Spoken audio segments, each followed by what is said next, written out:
네, 이번 영상에서는 이제 레이아웃에 대해서 한번 알아보도록 하겠습니다. 자, 레이아웃은 여기 공식 홈페이지에 보면 여기 레이아웃이 있거든요. 요 레이아웃은 그냥 이제 출력해주는 그 포맷이라고 보시면 됩니다. 그래서 이제 얘를 CSV, 그러니까 이 콤마로 이렇게 구분해주는 거, 뭐 그렇게 할 수도 있고, HTML, 뭐 JSON, 뭐 이렇게 XML 이런 걸로 다 할 수 있는데, 이제 주로 많이 사용하는 게 이제 패턴을 많이 쓰죠. 그래서 여기 패턴 좀 보겠습니다. 이 패턴은 뭐냐면은 이제 어떤 패턴으로 처음에는 뭐 이게 로고 레벨이 나오고 그 다음에 이제 뭐 이거 뭐지 메서드 이름 그 다음에 뭐 실제 메시지 뭐 이런 식으로 혹은 시간이 여기 나오고 그 다음에 뭐 다른 정보가 뭐 나오고 이런 식으로 첫 번째 뭐 그런 식으로 넣는 게 이제 패턴입니다.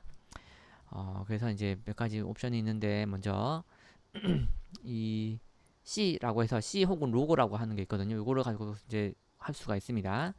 테스트는 자, 여기서는 이제 패턴 알아볼 거라서 이제 파일로 떨구는 거는 불편하니까 이건 쓰지 않고요. 그 다음에 여기도 이렇게 해서 콘솔 오펜더를 쓰도록 하겠습니다. 그리고 네, 여기 보시면은 %C 혹은 %로고라고 해서 이제 이렇게 쓰면은 로고를 이제 프린트 해주는 거거든요. 한번 써볼게요. 맨 앞에다가 %C 이렇게 해주고 구분하려고 이렇게 빼기 좀 해볼게요. 이렇게 해서 한번 실행시켜 보면은 요게 요거잖아요. 그러니까 실제 요 부분인 거죠.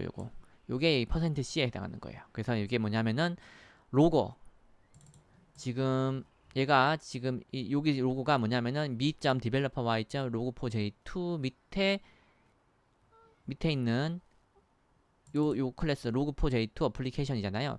요거에서 지금 만든 거거든요. 왜냐면 여기 slf4j 이렇게 만들어 버리면 여기다가 적어놨는 요 클래스가 지금 요거의 패키지명하고 요 클래스명이 뭉쳐져서 이제 그거 이름으로 이제 로고가 만들어지거든요. 그래서 이제 이렇게 만들어진 것이고 만들어졌습니다. 그래서 이제 실제 로고 이름이 이렇게 되는 거예요. 이렇게. 그래서 이제 로고 이름이 %C를 이용해서 혹은 %로고를 이용해서 이제 로고 할 수 있는 것이고 여기 몇 가지 옵션이 있어요. 여기 보면 이게 중괄호를 해주고서 1, 2, 3 어떤 숫자를 넣는다든지 혹은 빼기 넣는다든지 이렇게 해서 표시할 수 있습니다. 되게 옵션이 많이 있거든요. 그래서 여기 공식 홈페이지에 각각의 값에 따라서 어떻게 나오는지에 대해서 이렇게 케이스별로 잘 정리되어 있으니까 요거를 보시면 됩니다. 뭐냐면은 이제 지금 같은 경우에도 이 정도인데 실제 실무에서는 이제 실제 그 패키지명이 되게 길 수가 있어요. 뭐 이런 식으로 되게 길 수가 있죠. 그리고 패키지명 자체가 길 수가 있고 그러니까 뭐 저는 로고4j2 이렇게 했는데 뭐 어쩌고 저쩌고 한 10줄 이렇게 나올 수 있잖아요. 10줄에 10글자 넘게 나올 수 있잖아요. 그리고 클래스 이름도 되게 길 수 있잖아요. 그런 식으로 하다 보니까 이렇게 그게 너무 많아지면 좀 별로니까 너무 이렇게 보기 힘들잖아요. 이 길기만 하면 이게 만약에 이만큼의 로고 이름이에요. 그러면 사실은 실제 내가 볼 만한 내용이 뒤쪽에 있으니까 막 이렇게 제가 이렇게 봐야 되잖아요. 불편하니까. 그래서 이제 좀 줄여서 보고 싶다. 이렇게 할 수 있기 때문에 그런 것들 때문에 여기 1, 2, 3 하고 빼기 이런 것들이 있는 겁니다. 자, 요걸 보시면 되겠습니다. 자, 그리고 이 %C라고 해서 여기 보면 이제 소문자 C고 여기는 대문자 C예요. 대문자 C를 혹은 이 클래스라고 적어주면은 실제 클래스 이름을 알려줍니다. 그래서 여기 한번 써볼게요. 다 지우고 할까요? 이렇게 해주고 대문자 C 이렇게 해주면은 이제 요 클래스 이름이 나와요. 그 다음에 대문 요 %D 해주면은 이제 패턴이 나오는 겁니다. 그래서 이제 뭐냐면은 데이트 관련된 거. 그러니까 %D를 적어볼게요. 그 다음에는 자 이렇게 적어주고 다시 재구동을 해보겠습니다. 그러면은 이렇게 요 부분은 아까 봤던 요 로고 이름 그 다음에 요 대문자 %C가 요 클래스 이름이에요. 지금은 요 로고 이름하고 클래스 이름이 똑같아요. 왜냐면은 이제 SLF 포제 이용해서 요 로고를 만들었기 때문에 요거는 클래스 이름 그러니까 패키지명에 클래스 이름이 합쳐진 것이 로고 이름이 되는 거니까 사실 여기 똑같은 게 됩니다. 지금은 똑같아요. 자, 그리고 여기 %D가 이제 데이트 관련된 것 되었잖아요. 그래서 여기 보면은 데이트가 시분, 초, 매달, 며칠 뭐 이런 식으로 이렇게 나오게 됩니다. 이렇게 쓸 수도 있고 지금 디폴트 값이 %D만 써주면 이렇게 되는데 그거 말고 이제 이렇게 뭐 여기 뭐 밀리세크가 나오는데 밀리세크에 더 자세하게 밀리세크 나온다든지 나노테크인가요 뭔가요 하여튼 이렇게 더 나오게 할 수도 있고 혹은 뭐 이렇게 여기 시간만 하고 싶다 뭐 이런 식으로 되게 옵션이 많이 있잖아요. 그런 것들은 여기 적혀 있는 요것들을 이용해서 원하는 대로 수정하시면 되겠습니다. 아 그리고 이제 좀 더 이게 잘 수정하고 싶다 이렇게 하면은 이렇게 HHMMSS 뭐 이런 식으로 이런 것들을 조합해서 쓰면은 이렇게 나오니까 이거 갖고서 더 커스터마이즈 할 수 있습니다. 자, 요거는 뭐 하시면 되니까 넘어가고요. 그 다음에 네 이제 볼까요? 여기 파일 요거 한번 볼까요? 이제 로케이션 F라고 해서 요걸 쓰면은 이제 그 소스 파일에 파일 이름이 나와요. 여기 볼까요? 한번 여기다가 %F 대문자네요. 자, %F 해주면 이제 그 소스 파일에 파일명이 나오고요. 그 다음에 하이라이트 좀 볼게요.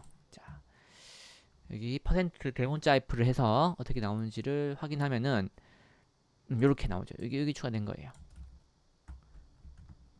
여기 보면 log4j2 application.java 이런 식으로 해서 이제 그 실제 이 로그를 썼는 그 파일 이름이 떠는 겁니다. 그래서 이제 로그가 이제 요런 정보를 보면 이제 아 어떤 파일에서 이 로그를 때렸구나 썼구나 이렇게 알 수 있으니까 쉽게 확인할 수 있겠죠. 자, 그리고 또 봐야 될 게 뭐냐면은 여기 하이라이트라고 해서 이제 색깔이 나오는 거예요. 왜냐하면 보통 이제 이 뭐 에러 레벨 이런 것들은 좀 빨간색으로 나왔으면 좋겠고 워닝은 뭐 노란색 그리고 이제 인포는 녹색 그 디버그는 뭐 디버그나 이런 것들은 중요하지 않은 거니까 좀 덜 중요한 색깔로 이렇게 이런 식으로 나오게 할 수 있는데요. 자, 그거 한 방법 어떻게 쓰냐면은 퍼센트 하이라이트에다가 이렇게 감싸주면 돼요. 퍼센트 하이라이트에다가 여기 중괄호로 감싸주면 끝납니다. 그래서 여기를 퍼센트 하이라이트 해주고 중괄호로 감싸주면 됩니다. 여기를 해주면은 이제 레벨에 따라서 나오게 되니까 여기서 한번 바꿔볼게요. 여기서 로그점 에러 그 다음에 로그점 워닝 해서 워닝 로그점 인포 해서 인포 그 다음에 로그점 디버그 해서 디버그 여기까지만 할게요. 자 그리고 디버그까지 찍어야 되니까 얘를 디버그로 바꿔야 되겠죠. 자 그리고 실행을 시켜 보겠습니다. 그러면 나와야 될 것 같은데 안 나와요. 지금 보면 다 회색이잖아요. 그쵸? 아 이거 혹시 이거 아닌가 싶을 수가 있어요. 여기에 어플리케이션 야물에다가 스프링 아웃점 안시 enabled에 always를 하면 되지 않냐라고 생각이 되는데 맞긴 맞는데 이것만 해도 안 돼요. 안 되냐 왜냐하면은 요게 옵션이 여기 옵션이 있습니다. 그거를 일단 디폴트 꺼져 있기 때문에 여기 disable 안시가 디폴트가 true예요. 그러니까 안시가 안 돼요. 그러니까 그 색깔이 있는 게 안 되는 겁니다. 그래서 이제 얘를 켜줘야 돼요. 그래서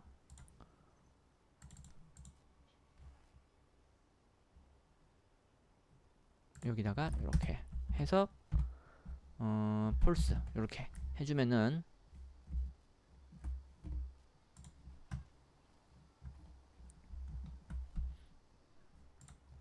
자 여기 보시면은 이렇게 에러는 이렇게 빨간색 이거는 워닝은 약간 노란색 인포는 초록색 여기 파란색 계열로 이렇게 해서 이렇게 나오죠.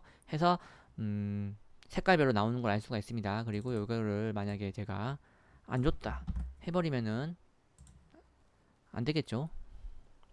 되네.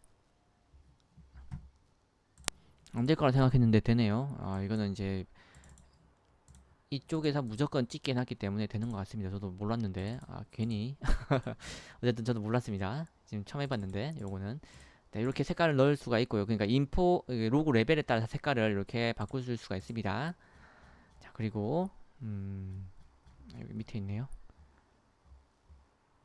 자 그렇게 할 수 있고 지금은 이렇게 하이라이트로 해서 이렇게 다 묶었잖아요. 전체를. 그러니까 이제 전체 다 묶어졌는데 하이라이트에서 여기 일부만 여기만 빨간색으로 이렇게, 여기만 노란색으로 이렇게 할 수가 있어요. 어떻게 하냐면은 여기를 이렇게 빼면 되죠. 이렇게 블럭을 여기까지만 묶어주면 되는 거죠.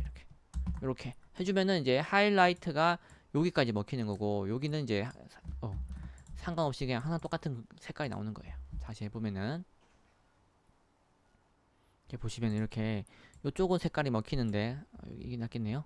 자, 이쪽은 색깔이 먹히는데 실제 메시지는 메시지 부분이잖아요. 여기가. 그러니까 실제 메시지는 이렇게 회색인가 흰색인가 이렇게 나오죠. 이렇게 똑같은 걸로 나옵니다. 자, 이렇게 색깔별 이제 영역별로 다르게 할 수가 있습니다. 자, 그리고 자, 그리고 이제 L 해볼게요. L은 뭐냐면은 그 실제 소스 코드의 라인 수를 알려줘요. 대문자 L을 쓰면은 퍼센트 대문자 L 쓰면은 그것도 쓰고, 또 밑에 보면은 메서드가 있는데, 여기 메서드가 뭐냐면 실제 그 함수예요. 함수 이름. 그래서 대문자 M 대문자 M 이렇게 해볼게요. 자, 이렇게 해서 보면은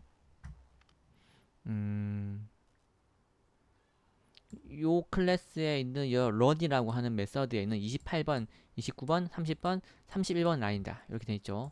왜냐면 여기 run이잖아요. 그렇죠? 메서드가 run이고 거기에 28, 29, 30, 31번째 라인이잖아요. 이렇게 해서 이 로그 메시지가 어떤 메서드에 있는 몇 번째 라인에서 찍었는지도 이제 쉽게 알 수가 있습니다. 요걸 갖고서 이런 식으로 소스 파일에 있는 내용, 그러니까 여기 클래스 이름, 아니 그 파일 이름, 그리고 메서드 이름, 메서드명, 그리고 라인 수, 요걸로 갖고서 뭐라고 얘기하냐면은 로케이션 인포라고 얘기합니다. 그래서 로케이션 인포를 쓰면은 뭔가 이렇게 소스 코드에 있는 뭔가를 넘겨줘야 되기 때문에 좀 느려요. 약간 느립니다. 얼만큼? 한 1.5배 정도 느려집니다.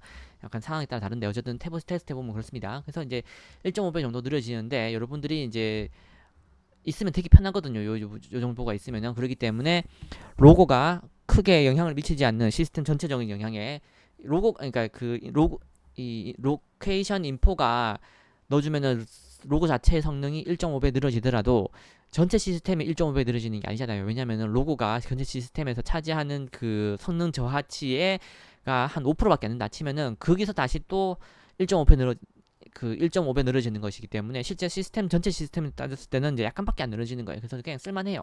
그렇기 때문에 그 각각의 시스템에 맞게 이제 이거를 넣을지 안 넣을지를 생각해 보시면 되겠고요. 만약에 잘 모르겠다 싶으면 일단 넣는 거예요. 넣으면 되게 디버깅이 편하니까 해보시고, 요것 때문에 성능이 늘어진다 하면은 이제 빼야 되겠죠. 그때는 그렇게 진행을 하시면 되겠습니다. 그래서 이제 되게 옵션이 많아요. 이 패턴에 넣을 수 있는 것들이 되게 많이 있으니까 이런 것들을 또 이제 보시고서 뭐 스레드 아이디 이런 것들을 다 넣을 수가 있습니다.